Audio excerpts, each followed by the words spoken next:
welcome again to the Provincetown Book Festival. I'm Nan Sonater, I'm the festival director, and just so happy to see all of you here on this gorgeous day.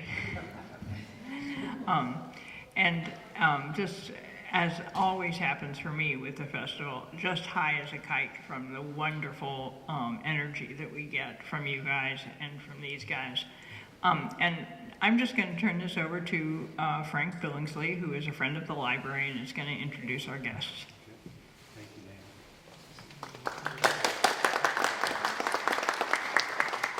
Dan. Well, good afternoon, everybody. And yes, it is a sort of gloomy, cloudy, cool day outside, but I think it's a good day to be in the library and a good day to read and talk about literature as well. Welcome to the 2023 Provincetown Book Festival.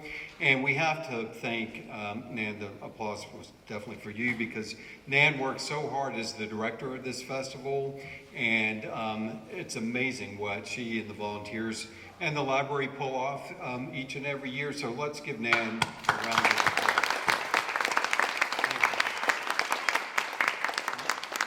You make our lives better, but you also make the town of Provincetown a much better place because of your work. Also, it's a good opportunity to thank our volunteers and our library board members and library staff. If you fall under any of those categories, raise your hand so we can thank you. Matthew, I'm going to call you out as my partner. You didn't raise your hand, and he works here, so focus on you right now. So.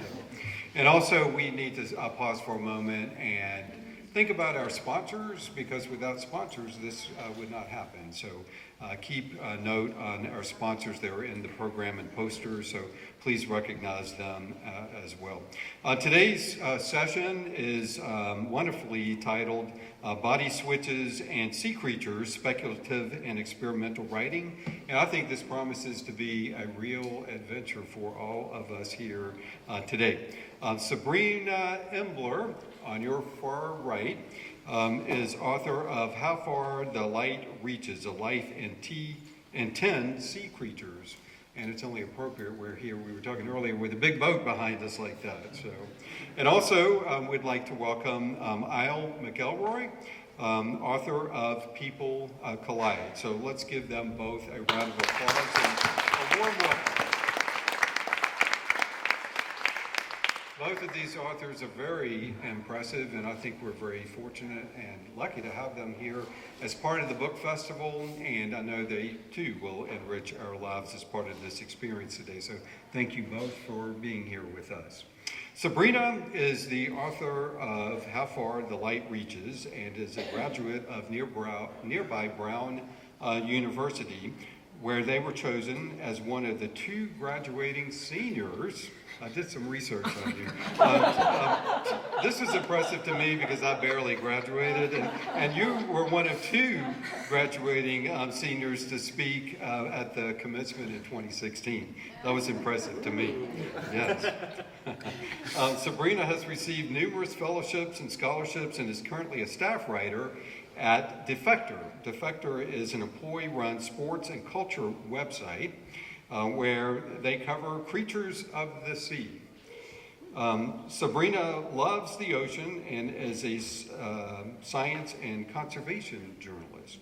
They focus on wonder, mystery, and the weirdness of the sea and the animals and communities under the sea, and often relate back to life and experience for us here on land. And we have lots of sea to offer you here this weekend. We're surrounded by it. On a personal note, Sabrina currently lives in Brooklyn with 2 cats, 4 fish, and numerous bugs. Is that right? Yes. Okay. Any addition since? Oh, now it's like 7 fish. 7 fish, okay. That's great. I also read that your favorite candy is gummies, right? Yes. There's 2 candy stores right around the corner, so somebody's going to have to go get you some of those. So, okay. Isle is author of People Collide, also is based in Brooklyn, and is an essayist and critic in addition to being an author. Their writing has been featured, this is very impressive to me, their writing has been featured in The Atlantic, the New York Times Magazine, GQ, The Guardian, and Vogue. Isle is also the participant of numerous fellowships. Their first novel, The Atmospherians, was named an editor's choice by the New York Times and a Book of the Year by Esquire magazine. People Collide is their second novel and is just being published this month. And already, the Washington Post has named it one of the year's best novels and one of the year's most compelling reads. The book is a gender-swap narrative that takes the reader on a journey of considering relationships, privilege, class, love, sexuality, and the truth of who we are. So let's get the program started, and again, welcome both of these distinguished authors to Provincetown and to the Provincetown Public Library today. So with that, we're turning it over to you. Thank you.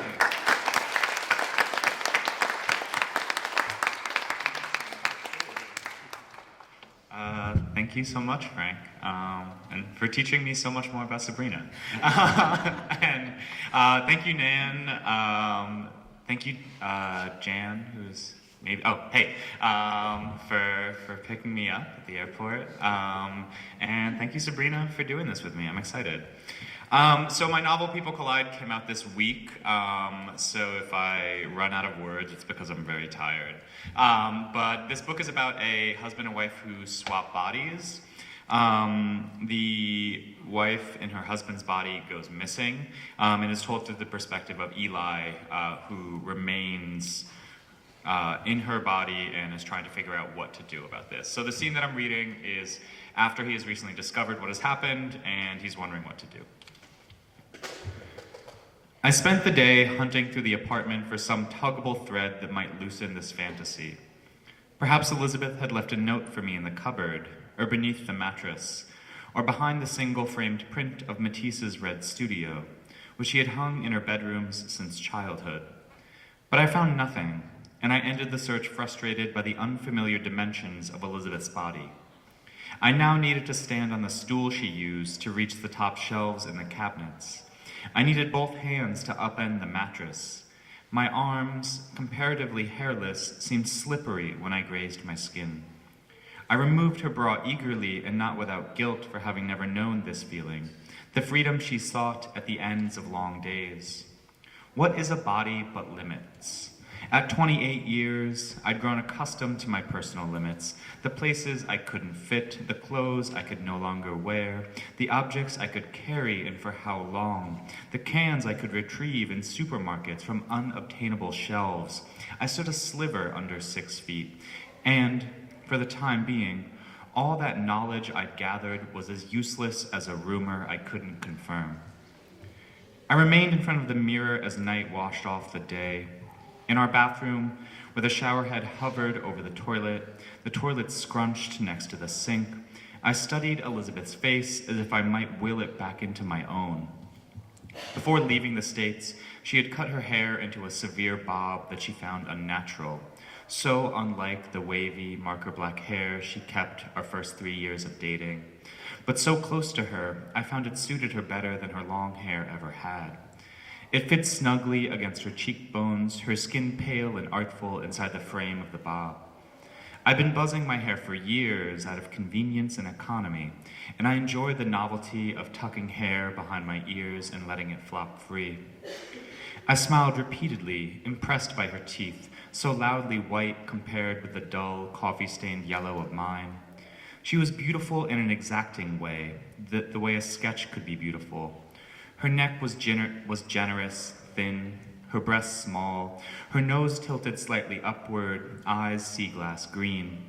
Her brows were wide and dark, slashed through the center of one was a scar from a dog bite she'd received as a girl, a bite that very well could have killed her had it landed somewhere more tender.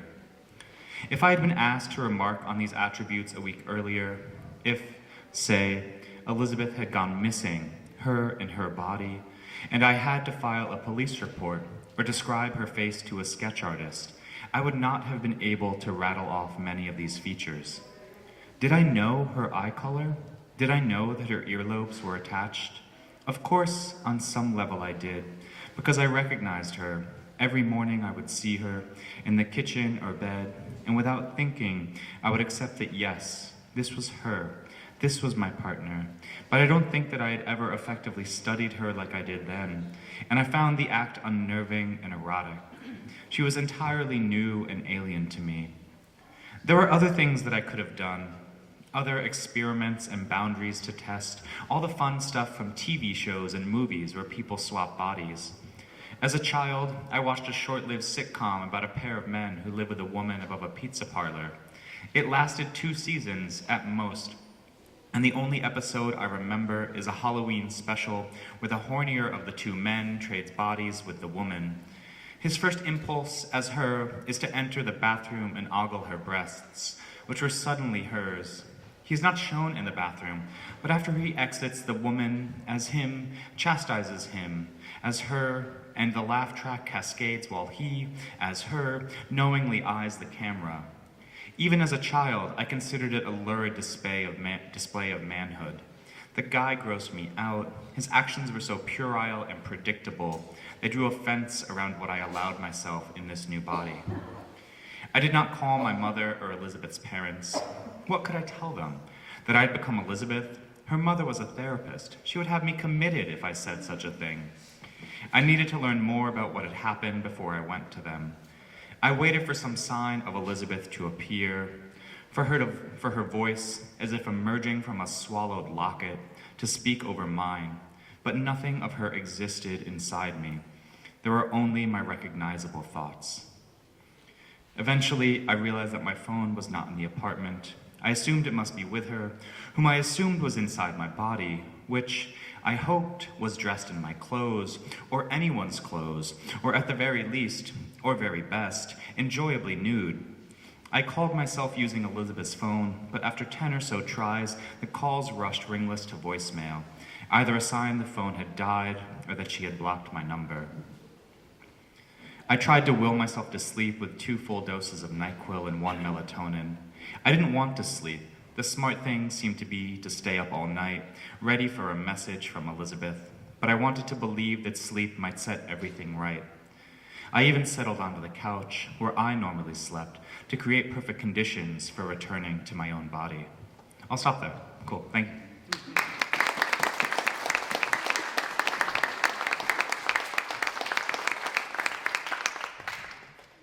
Thank you, Isle, for that beautiful reading, and thank you to Frank for excavating my past. And thank you to Nan and Jan for having me here. I was just saying earlier, one of the chapters in my book, which is a memoir told in essays, is about like a month that I spent at the New Bedford Whaling Museum. So this is such a special vessel to have behind, and such a beautiful painting with a baby riding a dolphin, I believe, to have in front of me as I read. I'm going to just be reading from the last essay in the book called Us Everlasting. In the ravenous ocean, very few immortal jellyfish live up to their name. They could, in theory, go on forever without dying, but most do not. They do not feel pain the same way we do, may not, even as they are being torn apart, comprehend what pain is, but they can be damaged, and often are. They can age, can succumb to infection, or be stabbed into a pulp with tweezers, can be whisked into the bladed fan of a nuclear power plant. They can be swallowed whole. What does immortality mean when you can still be eaten by anything with a mouth? Most immortal jellyfish die in this thoroughly regular way, fortunate enough not to glitch into disease or senescence, unfortunate enough to disintegrate in stomach acid. The jellyfish resembles a ghostly tassel, translucent dome topping tentacled fringe. It is tiny, approximately the size of a pea, and when it floats in water, its glassy body winks in and out of visibility, as if able to dip parts of itself into other dimensions. The immortal jellyfish starts out life just like any other jellyfish, a fertilized egg morphing into a pellet-shaped larva that settles on the seafloor and unfurls into a branching stalk called a polyp. Like a fruit tree, the polyp's arms effloresce in buds that shed tiny medusas, the final form of a jellyfish. Within a month, the small medusas balloon into a crowd of adults. From here on out, other jellyfish might mature, lay their eggs or spew their sperm, and slowly trickle into death. But when the immortal jellyfish's body begins to fail, it ages backwards. Its ailing body sinks to the seafloor or some hard surface and rearranges itself into a silky lump, looking like an egg or a cell, primordial, all potential. It seals itself in an envelope of chitin and shuffles around the meanings of its cells. It then sprouts into a polyp and grows into not one individual jellyfish, but many clones. So the single damaged jellyfish becomes a host of younger possible selves, each with the same power to regenerate. As far as we know, the jellyfish can do this over and over and over, as many times as they are damaged, into something like eternity. The scientists who originally described the peculiar regeneration did not choose to call the creature, also known as Turritopsis dohrnii, immortal. One scientist went so far as to write that he would never have used that word. He originally said the jellyfish was capable of ontogeny reversal, meaning reversing the direction of the ordinary life cycle. But ontogeny reversal jellyfish does not make headlines or earn grant funding, and so the creature became immortal.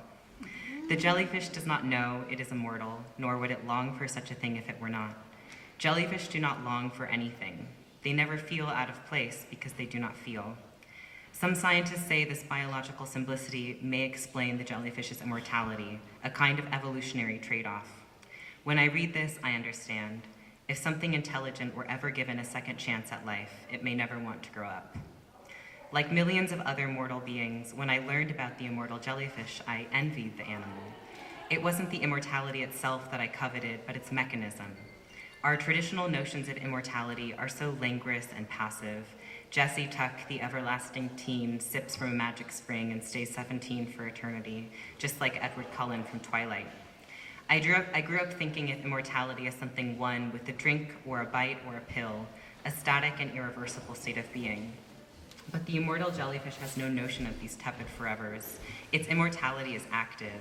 It is constantly aging in both directions, always reinventing itself, bells shrinking and expanding, tentacles retreating into flesh and wriggling out again. It is not living forever, but reliving forever. When the immortal jellyfish ages in reverse, its body is not choosing eternity, but rejecting death, which seem to me entirely different things. And the life it chooses is not young adulthood, forever a gangly 17, but childhood. It grows up again. It's an old trope now that many queer and trans people have a second adolescence. The first happens alongside everyone else's, except you are not yourself. You feel as if you're the only person you can talk to. You live someone else's truth. Or maybe you don't know how to be a queer child, never even considered it for one or every reason, and things don't make sense until one day you turn 20 and have what some call a breakthrough, and the clips from your childhood roll back in a suddenly sense-making montage. Watching Leonardo DiCaprio gradually freeze to death on loop and wondering if he was the only man you would ever want to kiss. Sleeping next to a 3-foot-tall poster of Shania Twain. Dreaming of girls in your class and waking up in a fog of confusion or shame. Now comes your second childhood, second adolescence. Maybe you cut off your hair, or maybe you wear chokers. Maybe you fall in queer love for the first time, which feels symphonic when it starts, world-ending when it's over. This second adolescence is bittersweet, full of highs and also plagued by the nagging reminder that all of this could have been yours the first time around. So what if you could do it over, and then again? What body would you choose? Who would you be, and who would you love? Would you do it over and over and over again? Thank you.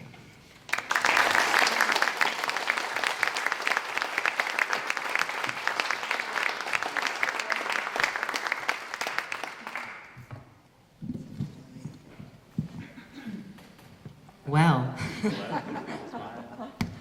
Hey, okay, cool. That was wonderful. That was so great. Thank you. So where should we begin? Maybe let's talk about intimacy. So I think both of our books revolve around notions of intimacy, how we relate to other people and other creatures. So can you talk a little bit about how you were thinking of notions of intimacy between people and between humans and non-humans, and how that sort of shaped the vision of your book? Absolutely, and thank you for that question, which I will soon turn back to you. But yeah, my book, it's 10 essays, and each is about a different sea creature. One is about a goldfish, in case you are upset when you discover that. But a lot of them, or all of them, live in a realm that is somewhat inhospitable to me, which is the ocean. Many of the creatures in the book live in the deep sea in particular, which is a place that I could never go on my own without imploding. And I don't want to go there. But I think a big challenge for me in writing this book was how to build intimacy with these creatures that I would never be able to, be with in the way that I might be intimate with another person, talking or spending time with or touching. And they all live in just these sort of unimaginable places of the world. And so I think I wanted to build up this relationality between me and these creatures by finding I guess, glimmers of resonance in their story that reminded me of my own. So, for example, for the immortal jellyfish, I was thinking about this creature that is able to age backwards and grow up again. And I don't know who among us hasn't thought about redoing some moment of the past, in particular people who weren't able to be fully themselves in a moment of growing up. And I felt like, fixating on this particular ability of the jellyfish, registered an emotional chord in me and made me think about us as sort of having these similar experiences, knowingly and unknowingly. And so I think finding these moments of metaphor where I found moments of similarity in these creatures' lives allowed me to sort of build up a relationality between me and all of these creatures that I've never met in person for the most part. But yeah, your book, it has a cat, it has creatures, but it's mostly about how people relate to each other. So how did you consider notions of intimacy in your book? Yeah, I mean, I think a question that has haunted me, I think in a lot of relationships, is the moment of like, how well can I ever know this person, right? Like, how well will they ever know me? Like, what are the limits of that? There's this TikTok that I love that I've been bringing up in like every interview. I don't even know if it exists or if I made it up, but it's like someone who's in a passenger seat and it's like you're having a great time with your girlfriend and then you realize she's just a lady you've only known for 2 years. And so I think that that's also like so many relationships that I've been in, right? Like you're very close to this person, you know this person so well, but what are the things you can never know about them? What are the things they can never know about you? And that I think is really haunting and strange, and I wanted to kind of push that to its limits. Like what would happen if I actually was able to, or like a character was actually able to inhabit another person who they knew so well.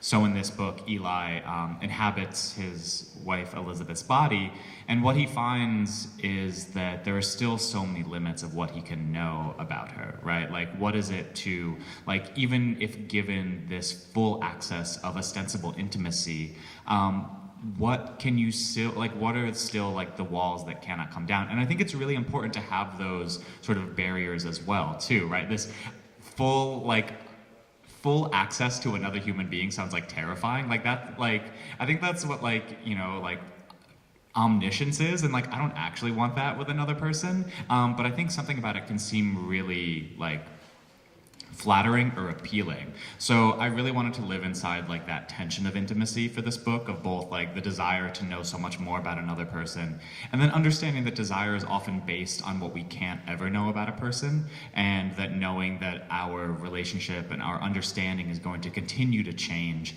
and that we're going to like, that's like I think one of the coolest parts about knowing a person is knowing them so intimately and then like finding another little secret door about who they are like 3, 7, 11 years into knowing them.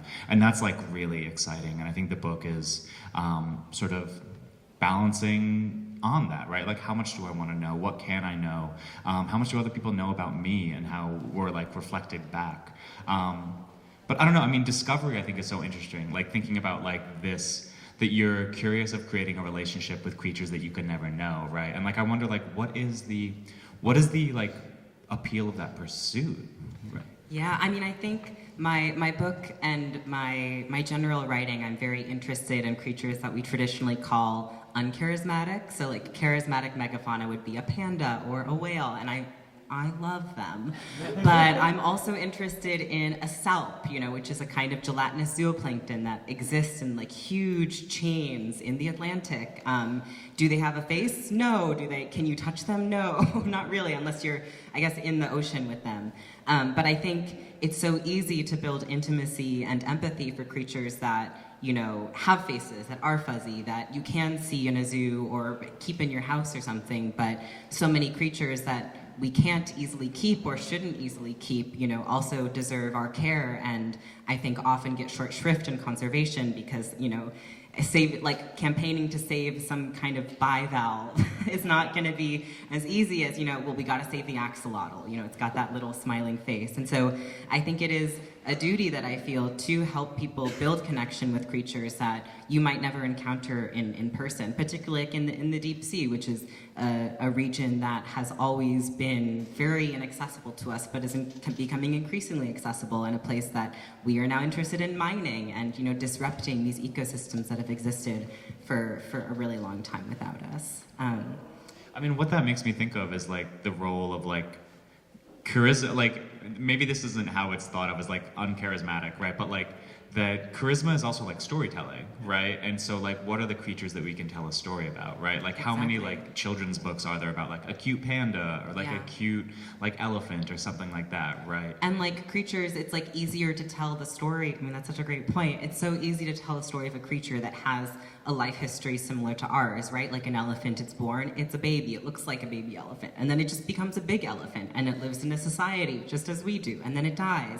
But if you think about something like a salp, which is, I just mentioned, it's this gelatinous creature that sort of lives in a chain of clones of itself. So each clone is an individual salp, and then the chain of clones together is also an individual salp. So a salp is both an individual and a colony at the same time, and they switch off between these clonal stages and also these individual stages where it's just kind of a barrel-shaped individual growing its chain of clones inside of its body, and then once the chain becomes big enough, it yeets the chain out, and then the chain becomes very big. And how do you write a children's book, right, about the life of a salp? I think you just wrote it.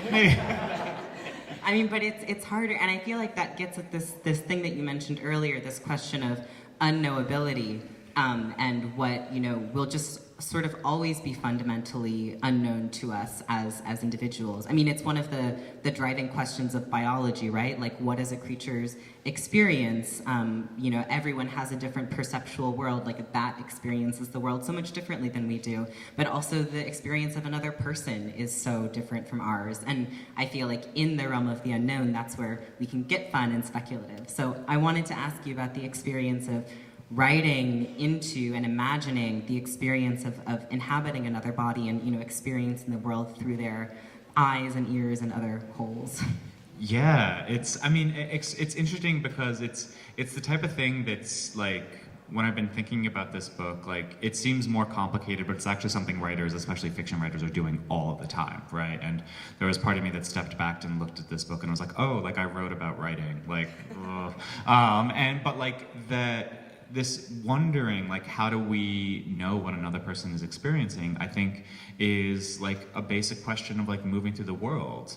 And for a character like Eli, who this happens to him, right? He is now suddenly in his partner's body. He needs to pull from the experience that he has heard, and sort of there's this requirement of empathy, right? What is the catalog of stories that she has told him? What are all of the mannerisms that he has recognized? And how is he now using those things in order to create a life that seems appropriate for her, so that her parents aren't freaking out about something drastic having happened to her, right? So that other people who they know aren't wondering what exactly is going on. He can't just entirely be himself. So that, I think, is a huge speculation that's happening in this book, and a speculation at a very personal level, and it's something that happens throughout the book. There are conversations that are had between the two characters later on about what will happen if we never change back? How will we continue to live in this way? And how will the version of you as me become the real version, or the ostensible real version versus them, versus what I believe is my version of myself? And that's something, again, that I feel I experience all the time. So much of how I understand myself, I walk through the world. I know people who are really good at being I'm this type of person. And I'm how do you know that? And I never know who I am on my own. Maybe I just don't like to spend enough time alone. But I discover so much about myself through my interactions with other people. And I'm constantly discovering more about myself through conversation, through like storytelling, through dialogue. And that I think is something that is like, especially in an intimate relationship like Eli and Elizabeth have, is that Eli is realizing how much he has known and how much he doesn't know, and how much he has been given in order to speculate and sort of create a version of the self that at times he thinks of as like honoring Elizabeth, and at other times he's like, actually I would have done this differently, like if I had been her. And I think, again, that he is sort of negotiating the appropriate ways to sort of be another person, I think is sort of a step further from how we're constantly relating to people when we care about them, right? Like, thinking ourselves into another person's experience is just as important as like, you know, when you hold the door open for someone, right? Like, I bet they don't want a door slammed in their face. So I think we're constantly thinking about these things all the time, and I hope through this book to like literalize it a little bit more and to make, I think, those questions a lot more tactile. And again, how we speculate into other people's thoughts, how we just think about other people's sort of needs and wants in a very like relationship therapist way. Yeah. Yeah, so, but what else do you want to talk about? I wanted to ask you about transformation and sort of the bodily experience of, I guess beyond imagining what it's like to be in someone's body, like what is the process like of getting there? And I mean, I think anyone who lives in a body knows that that is an experience that is filled with both beauty and terror. And I guess in the animal kingdom, like, a lot of creatures, especially arthropods, like insects, are constantly transforming in ways that drastically reshape their entire bodies, right? Like the classic example of a larva going into a pupa and to molting into something with wings. Like, you look unrecognizable to yourself, even though you are the same individual that has gone through that process. And it's a very traumatic experience for a lot of animals to go through this process. And, you know, some animals don't breathe for up to an hour when they are in this process of metamorphosis. And they often do it sort of alone. But one of the, I guess, scary things about your book is this transformation is happening deeply in relationship with another person, you know, this transformation within an existing relationship with its norms and its, and I'm curious if you can talk a little bit about, I guess, what the role of transformation played in this book for you. Yeah, it's transformation, but it's also not, right? Like, so the consciousness has shifted to another body, so like that. So Eli has transformed into this other body, but again, it's like historical for him, right? He's trying to like pick up on what he already knows. But I think one of the biggest transformations and one of the things that like surprised me most is just how much I needed to think about like dimensions. Like, going back through this draft, like after a first draft, I'll be like, can he reach that? Like, how does it feel to climb the steps that he used to take 2 at a time and is now taking 1 at a time, right? Like, how is someone just like literally slowed down or able to speed up or do things differently once they have had this kind of transformation? And I think that is like, that to me was exciting and annoying to write about, and like those like basic levels of transformation I think were really interesting for this book. And also I think how that also shaped the way that Eli recognized himself being perceived. I had a talk with someone who said that she was reading the book and she had this feeling of, she called it gender vertigo, and I'm gonna steal it from, her name That's is beautiful. It's so smart, right? Like, her name's Marta Balkovitz, and she also wrote a novel this year called Big Shadow that I would recommend. But she said, like, I would read this and I'd be like, why are these people talking to Eli as if she's a woman? And she'd be like, oh my God, this is what Eli is feeling as well. And then she'd be like, and then I would realize that I am feeling what this character is feeling.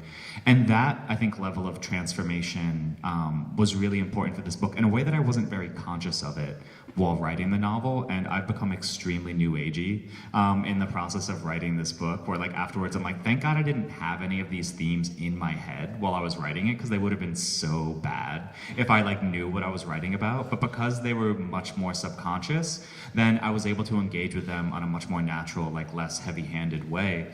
And that, I think, this question of like gender perception, I think was something that I was thinking about all the time while writing this book, and just thinking about how I was being perceived versus how I perceived myself, and that there was often a huge divide between those two things, probably infiltrated the book in a lot of ways. And the book, I think, gave me a lot of space to think about what it would be like to sort of have the like wish fulfillment transformation that I didn't feel capable of doing at the time of drafting this novel. But I want to, as like, when it comes to transformation, we need to talk about goldfish. Because like that is, when I tell people to read your book, it's the goldfish essay that I like really geek out over. And so this essay, I mean, I don't want to like butcher it, but like my reading of it is that like, you know, goldfish are capable of so much more. And if taken out of little glass bowls, they will expand to like this big, right? And like become a different color, like all sorts of stuff, right? So like that level of like transformation within the lifetime or within a few lifetimes of a creature, I found so fascinating, and I found so like weirdly moving, and to think about the ways that like whatever we stumble into being our life can really like put a limit on who we think we're capable of being, right? And so could you talk about like the transformation of like goldfish and how that relates to like your own understandings of like transformation and like impositions of like society or whatever? Society or whatever, absolutely. Cover it all. So yeah.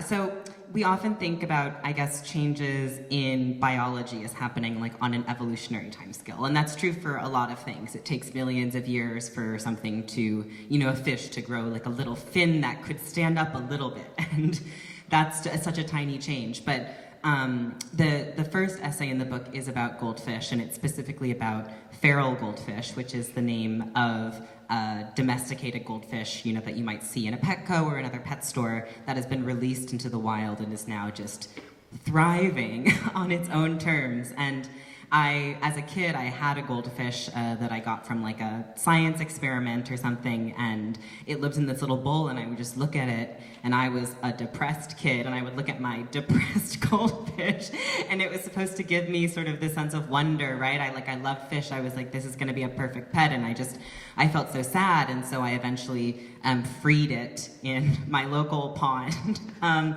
I don't know what happened to Quincy, but I wish them well. But I wrote this essay sort of in college about, you know, you shouldn't keep goldfish in bowls. They are, goldfish are a domesticated form of carp, which is a freshwater fish, and they can grow, you know, feet long. They can live up to 20 or 30 years. Like, they really are remarkable fish, and the form that you see in a pet store is just a very small version. And goldfish, like a lot of other fish, they grow to the confines of their home. So if you keep a goldfish in a bowl, it's always going to remain small and stunted. And sometimes its organs will continue to grow, but the fish won't. And so they'll all sort of die after a couple of years. And I think, you know, growing up as a kid, that was the only form of a goldfish that I ever understood. I didn't know what they would look like if you know, released somewhere where they could actually live to their full potential. And so when I learned about feral goldfish, it was like in this New York Times story, it was this fisherman holding a goldfish that was frankly the size of like a watermelon. It was so big. It was fat too. It was like very bodacious goldfish. And I was like, that is just the most miraculous thing I've ever seen. Like, what an experience this goldfish is having of the world. And it just reminded me, I guess, of the confines in my life that I have worked to break through, and the ways that I have surprised myself and surprised expectations of me.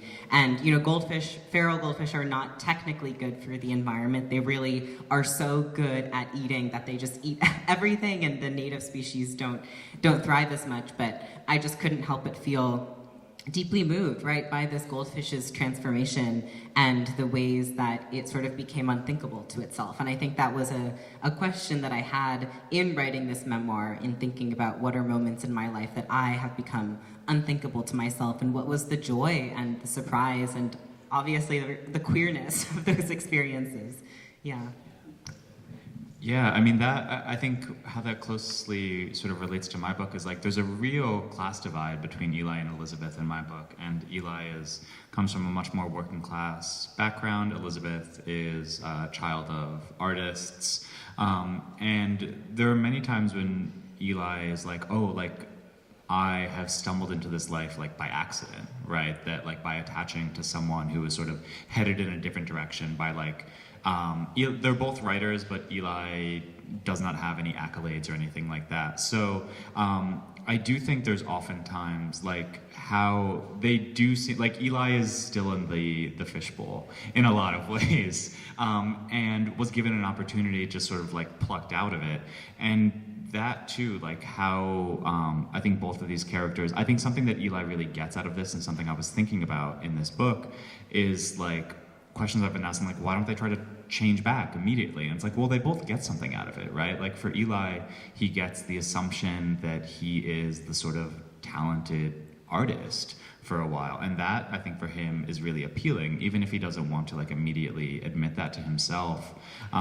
So there's a way that he is both like trying to honor the personality of Elizabeth, but also sort of taking advantage of this opportunity to have all of the things that he wanted previously that he didn't really think was ever possible. Like he, like as Sabrina was saying, like suddenly becomes unthinkable to himself, which I think he doesn't fully acknowledge until Elizabeth sort of points that out to him. She can say like, this is actually what you have wanted for a long time, and she thinks of it as kind of like a gift that she's been able to give to him, whether or not it is or whether or not it's a curse. I think the book explores a little bit more, but this question of like unthinkability and expansion I think was really important, like on a subconscious level again for me as well. Like how is Eli becoming something he never could have imagined? And it's not just about gender or sexuality, it's about like how he just sort of has access to a different sort of class and like sort of artistic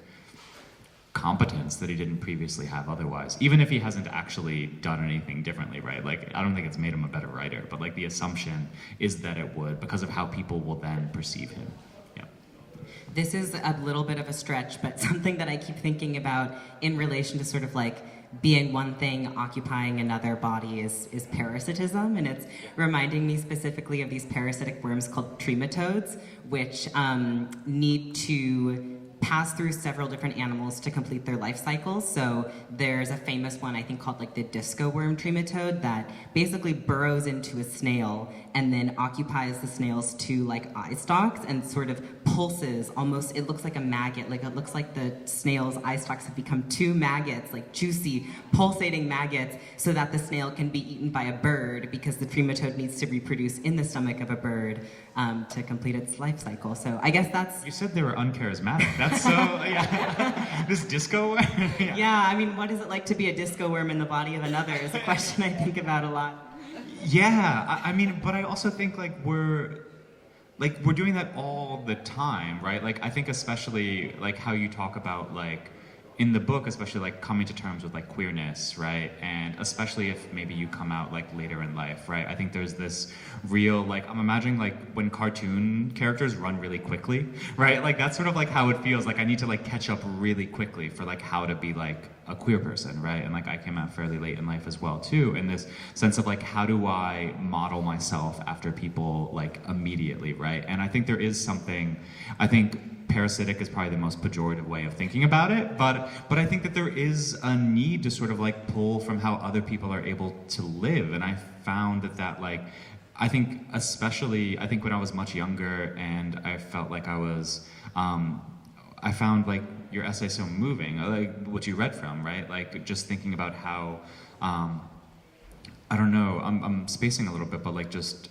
how we model ourselves after other people, right? Like, and that was, or like how, like when we're younger, maybe we like don't feel as if we're living our own life, right? And I think that can lead to a lot of like false modeling, right? Like, absolutely. I mean, an essay that's coming to mind, or a creature that was really helpful in me figuring out my own identity and my identity as a queer person in community with other queer people, was a cuttlefish, which is like a creature that's so famous for taking on different bodily forms. They can change the texture of their skin using these little muscles that they can just sort of hold firm to create like little bumps, little grooves where they can be totally smooth. They can have moving images. There's a pattern that they use called passing cloud that just looks like clouds are passing over the body of the cuttlefish, which, you know, helps protect it from predators. And I guess a lot of these essays came out of just my background as a science journalist, learning about different creatures and seeing how they were covered. And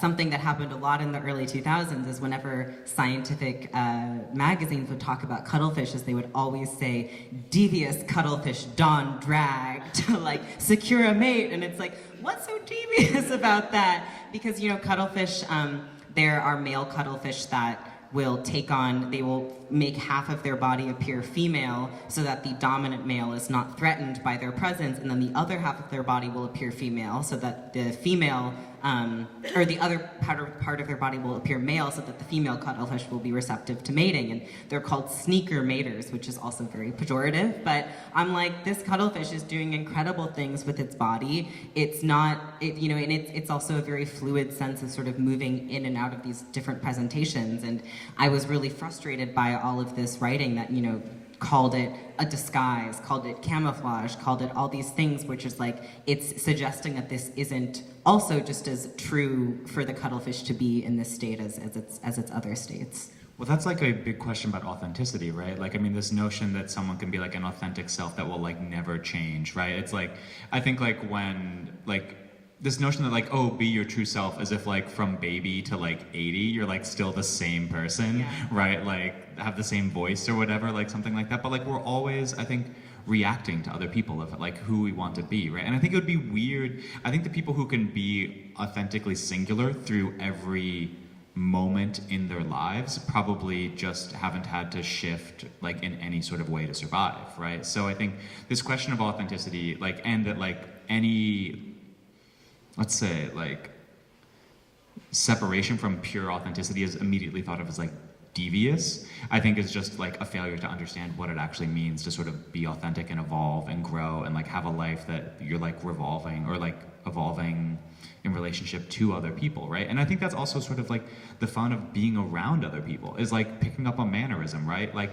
developing an inside joke with a new person. I always think, like, my favorite part of a new relationship is when you, like, get each other sick for the first time. Because it's like, oh, like, now my DNA is in you, yours is in mine, right? Like, you know, and like it's gonna be there, like sort of forever, like even after breakups, right? Like there's a strand somewhere like in my big toe that is like from an ex in like my sophomore year of college, right? And I think that's like sort of exciting that we end up like really shaping each other in kind of these like extremely fundamental ways, and like we, I don't know, have like mannerisms and like jokes that we make based on people who we like deeply loved and admired, and we like pull from those things and we make them our own in a lot of ways as well too. And that I think is like really beautiful, that we become this like bigger collection of all the people who have influenced us. Yeah, I mean, I feel like at least in my experience, I definitely just tried on a lot of different hats. Like when I first came out, I was like, well, I'm buying Birkenstocks and flannel. And I tried that out for a year, and then that wasn't my vibe, but I thought that that was what I had to be. And I think it's helpful to sort of look at the people around you and to not necessarily, you know, take over their consciousness and inhabit their body, but just take a little thing from each of them and see what fits. Like there are all of these little urchins in the sea called decorator urchins that like will take bits of kelp and bits of shell and put them on themselves, and it's like, you know, it's technically an act of camouflage, but I think it's very beautiful. They're like seeing things around them, they're putting them on themselves, and I think that was for me a lot of my experience, is sort of stepping into my queer identity and stepping into gender and figuring out which models make sense, which do I discard. Yeah, I think we're almost at audience questions. Oh yeah. Should we go there? Let's go there. Okay. Do you have any questions? Yeah. Well, I was looking around at everybody here who has gray hair, and thinking to myself all the transformations that people go through as they age, and that you are a very different person when you're older than you are when you're young, and not just because you lived a lot of years, but because you are limited in different ways, and yet you know about things that you didn't understand when you were younger. And I wonder, I don't know what I want you all to say about that, but I just wanted to put that out there sort of on the table to see if there was anything you had to say as younger people going through transformations related to how you see aging and what you think it's going to be like for you when you're, this color. Thank you for that. I have what a friend is very referentially calls the beginning of a Sontag streak right now, of like streak of gray in my hair. So, but I think that's, so in my book there are, I think of as like three major sort of couples in this book. There's Eli and Elizabeth, there's Desi and Kirill, who own a coffee shop, and then there's Joanna and Henry, who are Elizabeth's parents. And all of them were artists in some way, right? Eli and Elizabeth are still practicing. Desi and Kirill are former musicians. Johanna and Henry now have stable careers outside of wanting to be artists. And I think this question of aging between all of them, is that I see all of these relationships as like mirrors of each other. The only thing that has changed is where they are in their careers, right? Eli and Elizabeth are young enough to still be practicing artists. They're young enough to not have to like pay for anything or pay for as many things. They can get by really cheaply. Whereas Desi and Kirill are trying to start a family. So they're ones who have had to like begin to settle down and to sort of move away from an artistic practice. Whereas Johanna and Henry have had a family and now are like very stable for that reason. And so I think of this book as an evolution of kind of an artistic practice, especially between couples, right? Like, what are the opportunities for artists as they move on? This belief that I think if you're an artist young and you'll just sort of continue to make it, I think is can be a little bit like too hopeful, or like a little naive at least, is right, which is why I wanted to explore like why, like, whether or not like these characters who are ostensibly making it, whether or not they will want to. And I think there's a consciousness of this book that understands that the only thing separating these characters from each other and how they're practicing art is just time, right? And is the responsibilities that they have in life. And so I do think that there's a conversation about aging and evolution that's absolutely happening in this book.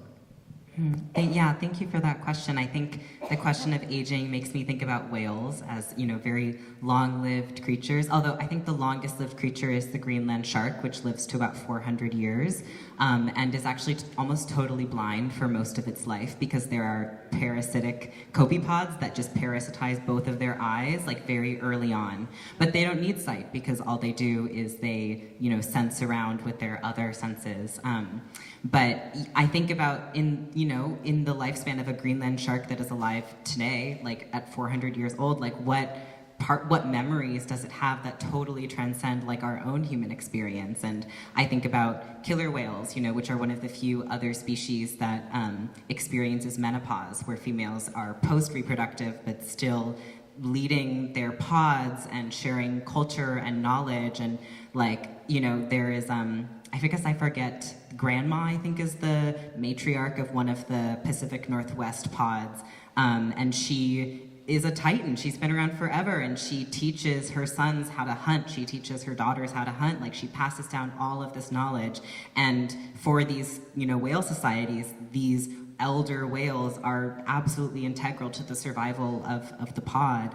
And I guess when I was at the New Bedford Whaling Museum, I was thinking a lot about whale death and sort of the legacies that we leave behind. And one of the most meaningful things that I learned about was the concept of whale fall, which is when a whale dies in the ocean and its body sinks very slowly and becomes a thriving community, basically, on the seafloor. The whale itself has passed, but its skin, its flesh, its blubber become a feast for passing octopus and sharks and other creatures. And then once all of the flesh has been eaten, then their bones are devoured by bone-eating worms that sort of burrow in and suck the lipids out from the bone.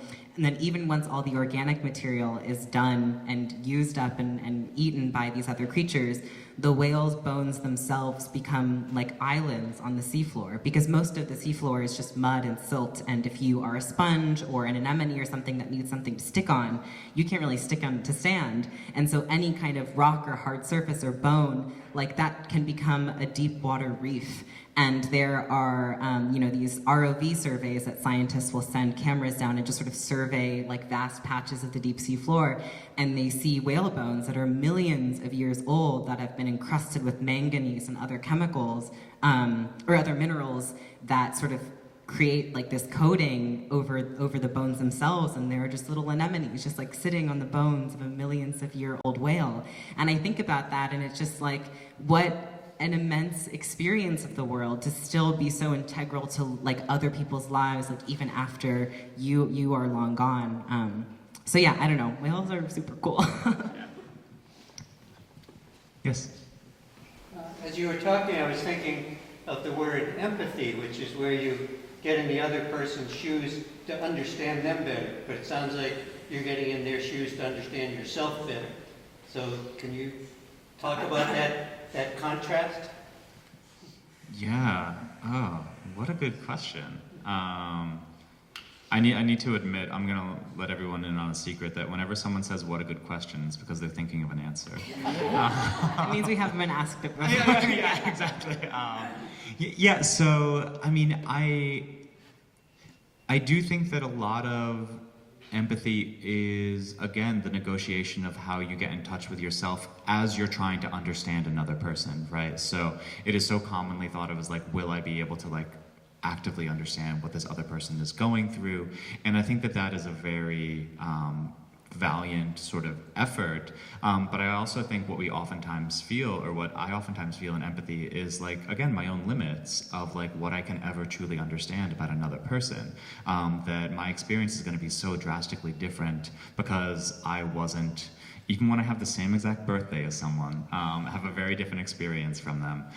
So there is part of me that like, to get very soapboxy, is that believes like this notion of what we think of as like empathy in the sort of Platonic terms is kind of impossible, but it is always an ongoing aspiration, right? To continue to want to understand a little bit more about a person, and accepting that it will be aspirational and likely a failure is, to me, very important to the actual process of it, right? That like, I can't ever fully understand, but I can like try, because I know that to only sort of live inside my like narcissistic version of myself is not good enough, right? But that I want to continue to reach out, to continue to try to understand, to see another person's perspective. And that ongoing sort of aspirational action is how I think of empathy. And it is through that process that I think I begin to understand that these characters in this book begin to like, this is how it feels in my own life, and I hope that these characters in this book do begin to understand like what they don't know about another person, and that teaches them like,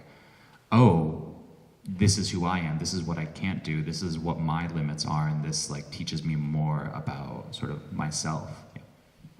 Yeah, thank you for that question. Just to answer briefly, I think for me, I started writing about animals just with that curiosity of like, what is it like to be a squid? What is it like to be a crab? And I didn't think that I would be a part of that story, but I think as I was just reading different papers and news stories about things that we were discovering about, you know, what it's like to be a deep sea crab living on a hydrothermal vent that like farms bacteria on its claws that like thrive from the chemicals of a hydrothermal vent. Like I think learning about, or an octopus that lives miles underwater, that broods its eggs for 4.5 years without eating. Like, what is the experience of, you know, a creature that has the intelligence of an octopus to just not eat and not move for 4.5 years? Like, I both learned more about the experience of these creatures, but I think I also just couldn't help but learn, like, be moved myself and learn things about myself through their stories. So I think the introspection was sort of an afterthought to my initial interest, but it's a good question about empathy. So I'm curious, I've got a chicken and egg question for you. Did you start with, they're going to change bodies and I'm going to figure out my story?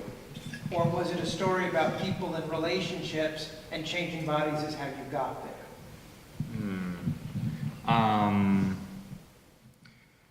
So, can the chicken and egg come out at the same time? Your example, yes, no. Yeah. I think so. This the idea for this book came to me when I was in a long-term relationship, and I remember I like walked into a room where my partner was supposed to be, and she wasn't there, and I suddenly had this like, it wasn't even like an I wonder question. It was like, I know without a shadow of a doubt that I am her, and that I do not exist, and that I am entirely a figment of her imagination. And then I like turned around and she walked in the room. And then like, and it's like, oh, like you bozo, like stop.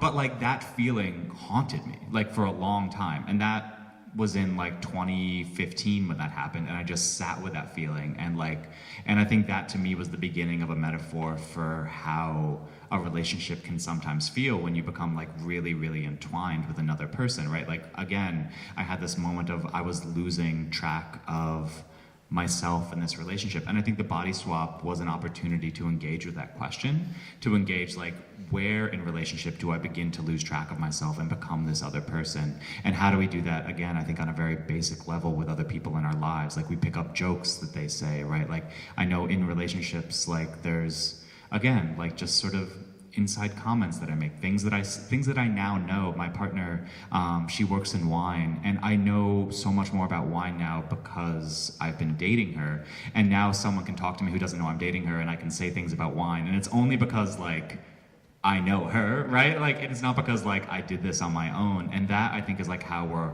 always sort of like the boundaries between ourselves and other people is a lot more permeable than I think we really want to accept a lot of times, especially in a very like individualistic sort of American culture. So I think the body swap for me was an opportunity to really explore questions of like permeability. And so it was just like an excellent metaphor to think about those things. So I feel like the body swap happened first, and then I was like, oh, look what I found, right? Like, and so it was a pretty excellent, like, I think Trojan horse into deeper questions about intimacy and relationships and love. But yeah, thank you. Oh, do you want to address that first? Oh, no. Your question, please. It seems to me that sea creatures manifestly have a different sense of space than we do. They operate in at least 3 dimensions, we don't. And it makes me wonder if they also perceive time differently than we do. And I wanted to get your thoughts on that.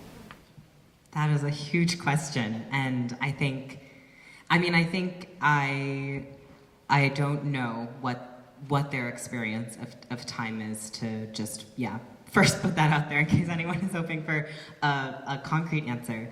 But I mean, I think it is just interesting to me to think about, not to bring the Greenland shark back again, but just what that creature's experience of its lifetime is, and how it's, how it moves through the world, and how it has experienced vast climactic changes that we haven't experienced. We've just experienced slivers of that. What is it like to be a creature whose heart can stop? Like there is a tunicate that's heart can stop and then beat backwards. And there are just all these different ways of being in a body, I think, that creatures, sea creatures themselves have developed and evolved over thousands, or over vast periods of time, that just change their experience of their own life. So I don't know what their experience of time is, but I think it's just grander and more multifaceted than our own. Yes. Plato has Aristophanes telling the story about Zeus split the perfect human in half. And because he feared humans would take over gods. And so he made man and women. And what I'm struck is your thesis is the reunification, as opposed to just the adoption of the opposite, but reunification of a whole. And I wonder if you gave some thought to that. Was I coming for Plato? Yeah, I mean, like, probably. I mean this in a way of, like, this is, like, it's one of the more interesting things about writing a novel is, again, I think it needs to function on the subconscious in a lot of really interesting ways. And I imagine, like, college me loved reading Plato, right? So I imagine it was, like, in my head in ways that, like, I didn't even realize that I was tapping into that. As for, like, whether there's a reunification, I think, again, the book probably teases that without actually getting there, because I don't think that reunification is eventually ever like possible, right? And that there is something that like it plays around like, what if this was eventually possible? But they don't come to an eventual. There is no final like reunification between these two characters. In the It remains binary, they just switch sides. It does remain a binary, and that I think is something that I've been curious about thinking through, like after since this book has been out, is like that it is a book that I think muddles the binary in some ways, but also like maintains a binary. But I think is in a sort of process of like muddling and maintaining it at the same time. So that to me is like, I think that the book strives for that reunification and at times does get there. And the closest thing that it gets to a reunification is a kind of acceptance of how like other people's versions of us are going to be the ones that we might potentially have to live with, which again, I think a good therapist will tell you, like, you can't control what other people think about you. And I think that is part of sort of the reunification process, is like acceptance of how we sort of, other people shape us, and how, even when we are like imitating or becoming another person, that it is like on our terms and is a very different term. So, but yeah, I mean, I imagine that was in my head, and it's definitely teasing out that potential and that possibility, and is questioning whether or not it is possible. Yes? This is a question for Sabrina. My wife and I were in LA at the awards where you accepted the Los Angeles Times Prize for science for your book, so congratulations to you on that. Thank you. I always thought 10 was a very pat number, right? So you either happen to have 10 essays or maybe there were more. Were there other fantastical creatures that you found inspiration with that didn't make the book, and why did they end up there? So good to see you again. Thank you. I definitely had a lot of other ideas that didn't pan out into full essays or I cut, but I think the one that made it the furthest in, we also were maybe going to do 9 because we were debating, should a goldfish be in a book about sea creatures? And ultimately we decided because it can live in an estuary, which is brackish water, it would be allowed to stay. But I really wanted to write one of the essays about nudibranchs, which are a type of toxic sea slug that just have they come in these amazing, colorful forms, and they often exhibit kleptoparasitism, where they steal the venomous cells of stinging jellyfish and then bring them into their own spine so that they are toxic if you eat them.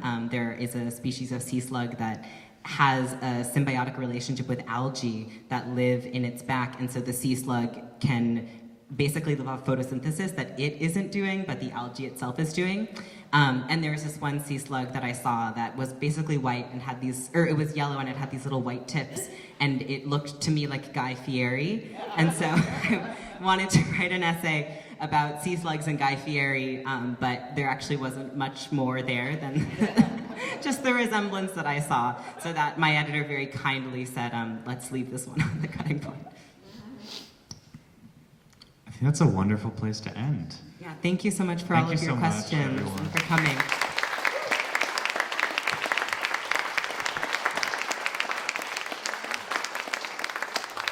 Before we disband here, I want to say thank you to both of these distinguished authors here.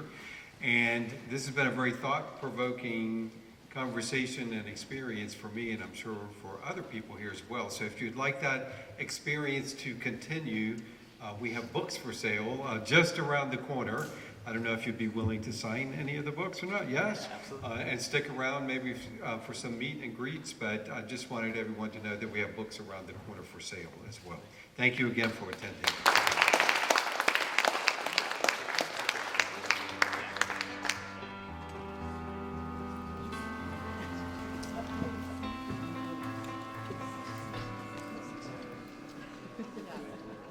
Good.